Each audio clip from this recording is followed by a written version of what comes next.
Welcome to Thriving Tribesmen. My name is Kuri, your host, and I'm excited to be making this episode. Today here, my daughter's plant died, so she was a bit upset about it. It was a school project where they had to show this plant that they can get it from a seed, and then they gave them into these sort of small plastic cups initially. So once the seed had germinated and then became a little plant or sprout, it started growing. The roots started growing, so the roots started becoming bigger than the cup. So in order to free it up, we bought some pots and some compost, so we can put it into a bigger pot so it can start growing. So we did that, and then all of a sudden it started growing, and because it needed a solid piece to grow on, so it can continue growing straight, we put it up. And while she was doing that, she broke the stem of this thing, and she was so upset. And I was thinking about it, and I was like, that's a little bit kind of like the whole seduction process. If you think about it, then it's almost like that. It's something that you have to work at, and you have to be. It's quite fragile, but also it's something that you have to work at. So if you think about it, it's an actual skill. And sometimes some of you guys are still at seed level in terms of the scale of seduction. And you have to figure out what environment you're in. So you think about it when this small plastic cup, and then the roots were getting too big. So that means that it was a lot more difficult for the plant to get food to the stem so it can continue growing.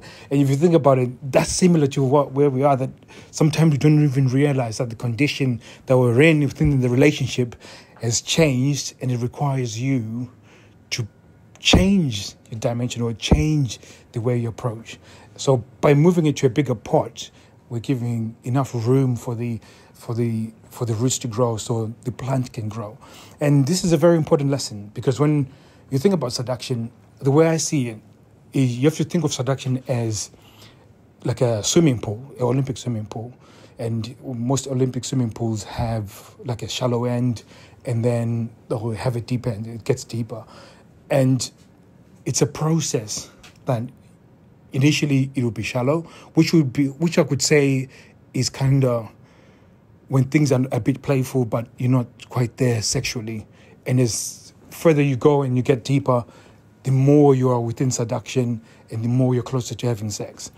And we're always somewhere within that pool. Now, skill is what's going to move you further into the deep end.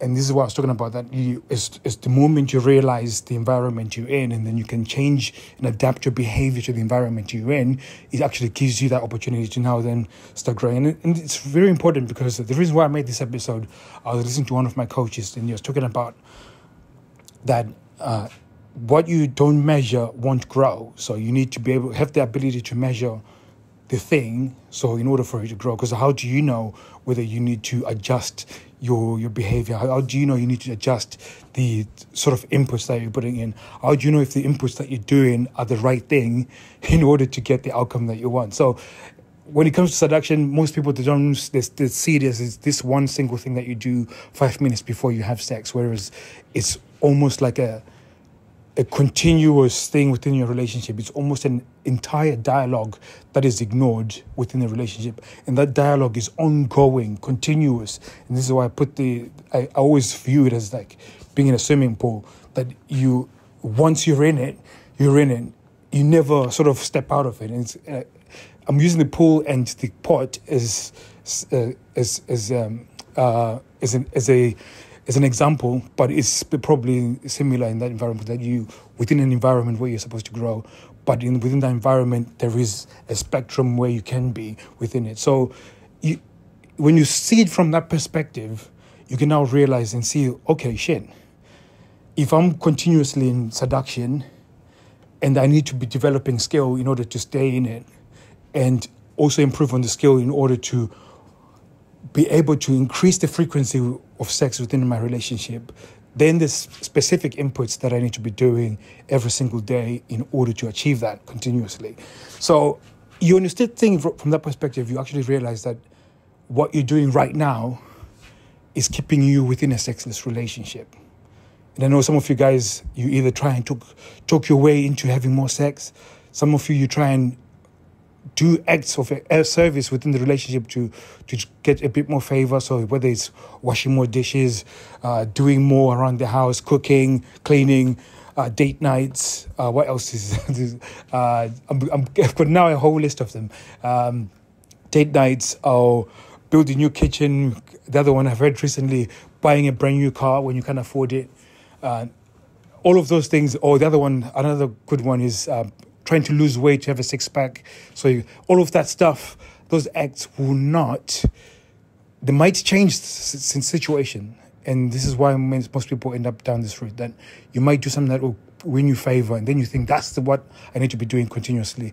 But it means that you're now dependent on giving her stuff in order to change her state, in order to get sex, which is terrible. Whereas you can learn the skill that will keep you within the state where she needs to be, which is seduction, and therefore it is going to be amazing. Now, I'm going to stop it here. It's unpacked quite a lot. And if you want similar lessons like this, in more in depth, in more ways that can teach you to be able to build this skill for yourself, go to our Facebook group, Thriving Tribesmen. At the moment, we're recording 30 days of what you need to do in order to change your relationship from sexless to sexual success. And you will be doing this day by day. So there's different tasks that you need to do every single day in order to change your relationship. So I'm very excited to have made this episode. And again, you can access that for free on our Facebook group, which is Thriving Tribesmen on Facebook group. If you are stuck and you don't know how to get to it, you can DM me on Instagram, Thriving_Tribesmen, and then you can get me over there and you can DM me and I can speak to you directly or send you the link directly. So yeah, looking forward to seeing you at the Facebook group so you can learn more of this stuff. And thank you very much. See you soon.